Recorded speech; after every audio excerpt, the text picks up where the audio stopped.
الحمد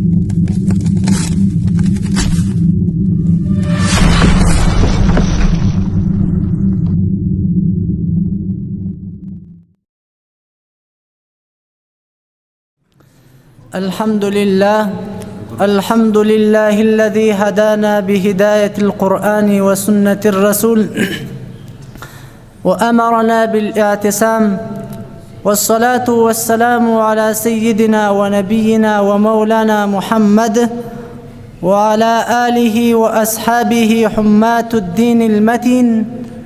أما بعد، فأعوذ بالله من الشيطان الرجيم.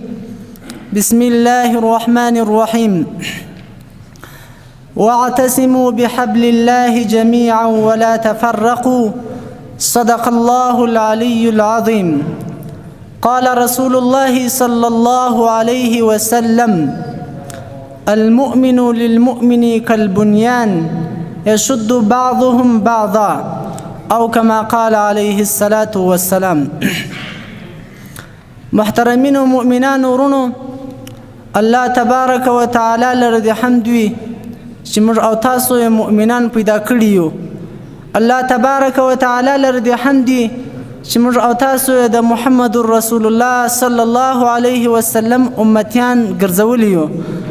او الله تعالی لره د حمد وي چې محمد رسول الله صلی الله علیه وسلم ته داسې ستر کتاب ورکړی د لکه قرآن. نو دا د الله رب العزت فضل ده. داسې رسول را ترا کړی ده چې نور د په بعثت سره د رسالت سلسله ختمه سوله، او داسې قرآن را ترا کړی ده چې د په نزول سره نور آسماني کتابونه د عمل کولو څخه پرېښودل سول، په هغوی باندې نور عمل نه کول کیږي. دا د الله رب العزت فضل ده. دا چې الله رب العزت موږ او تاسو ته داسې ستر نبي را کړی ده او داسې ستر کتاب را ترا کړی ده، نو الله رب العزت موږ او تاسو هم د نور امتونو څخه غوره ګرځولی یو. الله تعالی پر نور امتونو باندې موږ او تاسو ته فضیلت را کړی ده. لکه څنګه چې زموږ او تاسو نبی همیشنی تر څو چې دنیا وي دغه نبی به وي، او لکه څنګه چې زموږ او تاسو کتاب قرآن کریم همیشنی، همدغه رقم الله رب العزت موږ او تاسو هم همیشنی ګرځولی یو. تر څو چې دنیا وي دغه موږ او تاسو به یو، دغه د محمد رسول الله صلی الله علیه وسلم امت به وي. او محترمینو، الله رب العزت داسې کتاب را ترا کړی د قرآن کریم چې دا یو جامع کتاب ده. دا داسې کتاب ده چې هرې موضوع څخه بحث کړی ده. دی کتاب د معاملاتو څخه بحث کړی ده، دی کتاب د مدنیت څخه بحث کړی ده، دی کتاب د سیاست څخه بحث کړی ده، او دی کتاب د مؤمنانو د کامیابی لاملونه په ګوته کړي دي چې مؤمنان په څه سره کامیابه کېدلی شي. دا هم قرآن کریم موږ او تاسو ته په ګوته کړي دي. خو زه غواړم چې په دې بحث وکړم چې د مؤمنانو د کامیابی لاملونه څه دي، مؤمنان په څه عمل وکړي چې مؤمنان کامیابه شي. الله رب العزت څه موږ ته په ګوته کړي دي چې د هغوی په سبب سره موږ او تاسو پرمختګ کولی شو، کامیابه کېدلی شو.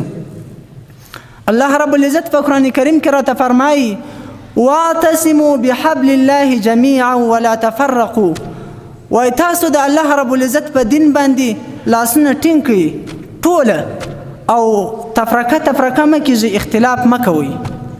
الله رب العزت راته فرمایي چې ستاسو د کامیابی، ستاسو د پرمختګ سبب همدا ده چې تاسو د الله رب العزت پر دین باندې لاسونه ټینګ کړئ، د الله رب العزت په دین باندې سره راټول شئ، او په خپلو منځونو کې اختلاف نه کوئ.